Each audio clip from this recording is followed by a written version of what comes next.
చెప్తోంది యజ్ఞదాన తపఃకర్మ నత్యాజ్యం కార్యమేవ తత్ యజ్ఞోదానం తపశ్చైవ పావనాని మనీషిణాం. జీవితంలో ప్రతి మనిషి పుట్టినప్పటి నుంచి గిట్టే లోపల వాడు 3 పుణ్యకర్మల్ని చేసి తీరవలసిందే, గుర్తుపెట్టుకో అర్జున అన్నాడు. ఏమిటా 3 కర్మలు అంటే యజ్ఞము, దానము, తపస్సు. యజ్ఞము దేవతల కోసం యజ్ఞం చేస్తావు, ఆ హవిస్సు తీసుకుని ఏం కావాలంటే అది ఇస్తారు, బట్ ధర్మబద్ధం అయ్యేది అయి ఉండాలి. నేను ఇంత కష్టపడి చేశాను, ఆ పక్కన లేచిపోవాలి, ఇది కాదు.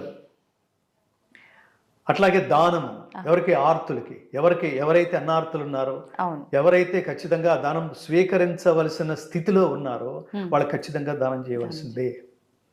దానం ఇచ్చుట కర్తవ్యమని భావించవలెను గీత చెప్తోంది. దాతవ్యమితి యద్దానం దీయతే అనుపకారిణే.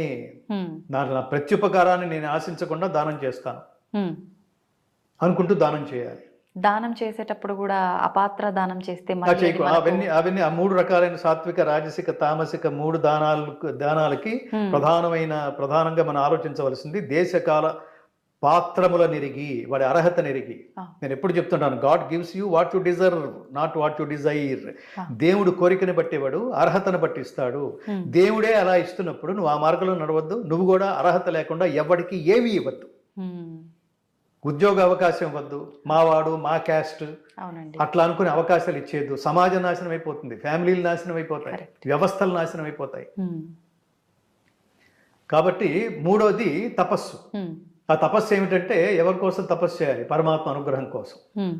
దేనికోసం తపస్సు చేయాలి? జన్మరాహిత్య స్థితి కోసం తపస్సు చేయాలి. ఆ స్థితిని ఏమంటాం? శాశ్వత ఆనందమయ స్థితి.